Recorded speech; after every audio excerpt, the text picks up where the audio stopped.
새들에 관한 짧은 철학. 필립 J. 리브아 엘리지 루스 지은. 맹슬기 옮김. 두려움이 우리를 흔들 때 그림자에 놀란 방울새. 방울새 한 마리가 평화롭게 잔디 위에서 먹이를 쪼고 있다. 그런데 갑자기 그림자 하나가 눈에 들어온다. 고양이일까? 방울새는 공포에 사로잡혀 순식간에 날아오른다. 온 힘을 다해 그 자리를 벗어나려 한다. 하지만 너무 서두른 나머지 눈앞의 창유리를 보지 못한다. 결국 창에 목덜미를 크게 부딪힌 새는 그 자리에서 즉사하고 만다. 잔디 위에 떨어진 작은 털 뭉치 하나. 이 모든 일이 그림자 하나 때문에 일어났다. 어쩌면 고양이의 그림자가 아니었을지도 모른다. 그리고 고양이보다 더 무서운 건 바로 이 방울새가 스스로 만들어낸 두려움이란 감정이다. 우리 인간도 이와 크게 다를 바가 없다. 땅 위의 어둠이 짙게 드리워지면 집에 혼자 있는 것이 마냥 좋지만은 않다.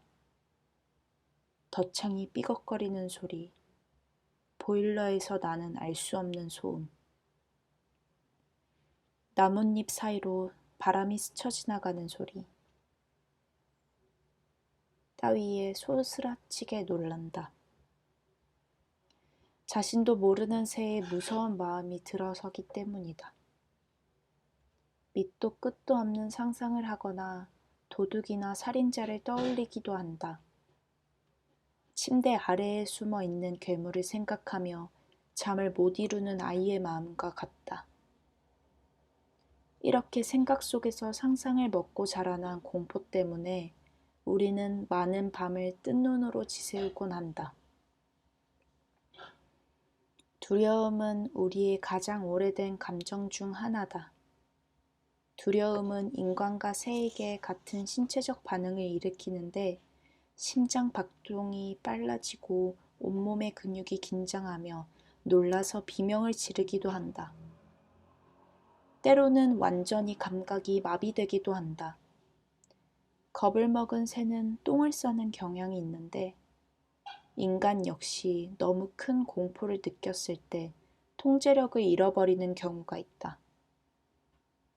이 두려움이라는 감정은 쉽게 전염되기 때문에 한 사람에게서 또는 한 새에게서 시작된 것이 집단 전체로 퍼져나가기도 한다. 특히 공포라는 에너지가 단시간에 크게 증폭되었을 때는 큰 재앙을 불어일으킬 수도 있다. 최초의 원인에 아무런 위험 요소가 없었는데도 일단 한번 퍼져나간 불길은 무언가를 덮쳐서 타오르지 않는 이상 쉽게 꺼지지 않기 때문이다. 유리창에 부딪혀 죽은 방울새처럼 때로는 마음에서 비롯된 공포가 불행의 유일한 원인이 되기도 한다. 낮에 활동하는 새도 인간처럼 밤을 두려워할까? 알 수 없다.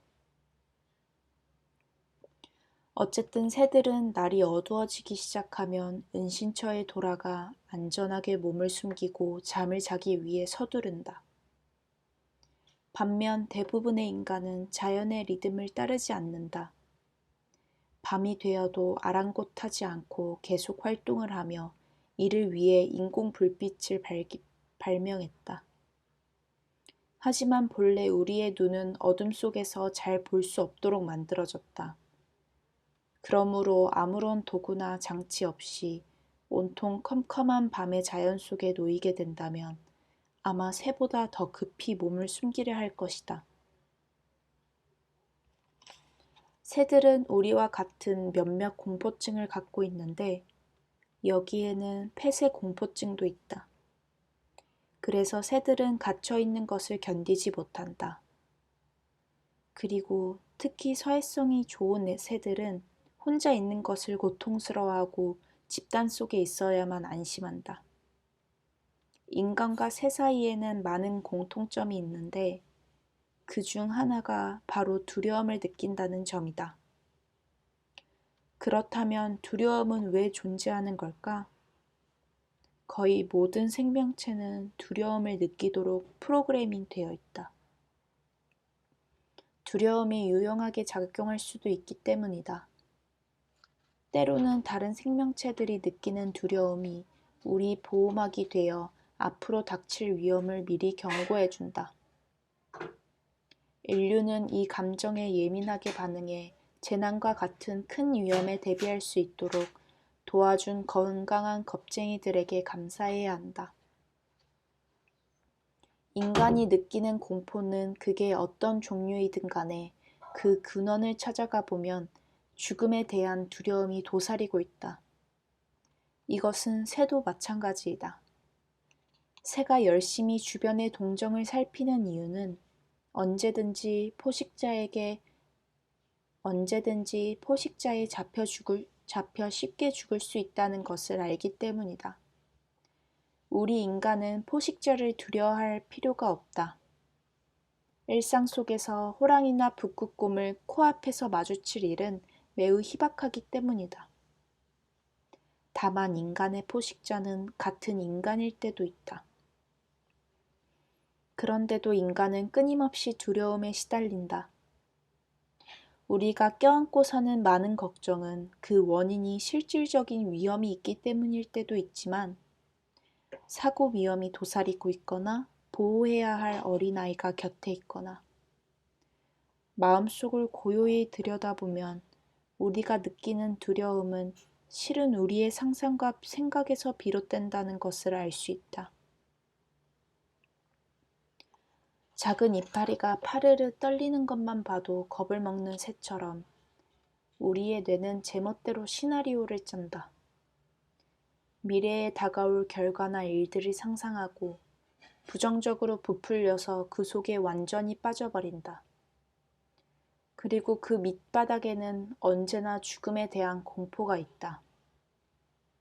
하지만 시험을 망치거나 좋아하는 사람 앞에서 얼굴이 빨개질 때, 이직해야 할 상황에 놓이거나 또는 어두운 곳에서 밤을 보낼 때, 무언가에 실패했을 때, 과연 이 모든 일이 정말 죽음과 관련이 있을까? 그게 아니라면 왜 우리는 그토록 과도하게 반응하는 것일까? 흔히 놀라운 진화를 이뤘다고 하는 인간의 뇌가 도대체 왜 그림자에 놀란 방울새처럼 작은 마음의 동요에 그리 크게 흔들리는 걸까? 두려움 때문에 우리는 인생을 망칠 수도 있다. 두려움은 건강에 해로운 스트레스를 일으키고 수면을 방해하며 음식을 제대로 먹지 못하게 만들고 면역력을 급격하게 떨어뜨릴 수도 있기 때문이다. 심장이 약한 사람이 너무 큰 공포를 맞닥뜨리면 심장마비까지 일으킬 수 있다. 새들에게도 같은 현상이 관찰되었다. 그렇다면 유익하고 적절한 두려움과 해롭고 비이성적인 두려움을 어떻게 구분할 수 있을까? 새들은 그 둘을 분간할 능력이 없다. 이 점에서는 인간이 더 뛰어나다. 다시 한번 생각해보고 한 발 물러서서 자신의 마음을 지켜볼 수 있는 능력이 있기 때문이다.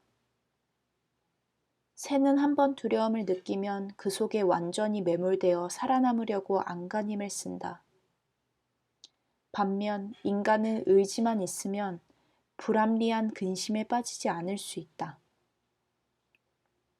하지만 우리는 내면에 어떤 감정을 품고 있는지 볼 수 있는 능력을 조금씩 잃어가고 있다. 때로는 자신이 두려움을 느끼고 있다는 사실조차 모를 때가 있다. 그리하여 이 감정들이 전하고 싶어 하는 메시지를 놓쳐버린다. 우리를 보호하기 위해 빨간색 알림은 울리고 있는 마음의 신호를.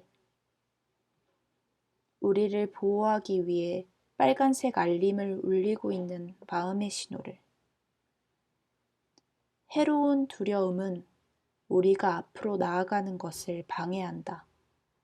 우리를 경직시키고 마비시킨다. 도전을 가로막고 현재를 살지 못하게 방해하는 그럴듯한 구실을 살찌운다. 게다가 우리는 유익한 두려움에 귀 기울이고 따르는 것을 스스로 거절하기도 한다.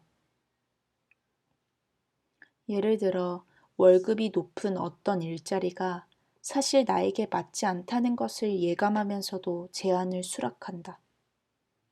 어떤 사람과의 만남이 나에게 좋지 않은 영향을 미친다거나 상점의 점원이 정직하지 않다는 것을 느끼면서도 내면 깊은 곳에서 들려오는 이 작은 소리를 모른 척한 채 만남을 이어가고 시간과 에너지를 쓴다.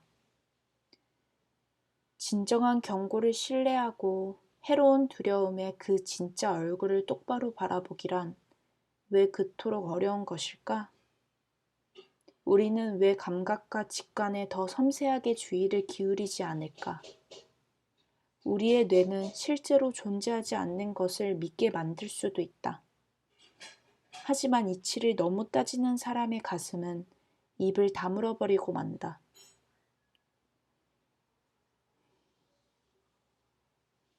깊이 숨겨놓은 오래된 감정들 또는 매 순간 느껴지는 새로운 감정들과 조화를 이루면 이룰수록 그리고 내면을 덜 억압하면 할수록 우리는 이 감정들이 하고 싶어하는 이야기를 더 잘 들을 수 있다. 私の最高の恐ろしいは夢のなすことができないようだとの思いします。子供の頃は夢を思うと嬉しかったのに、今は夢を思うと怖いです。小さな賭けに驚いた筋鳥のようにならないために、悪い今日よりも有気な今日に耳を傾けなればなりません。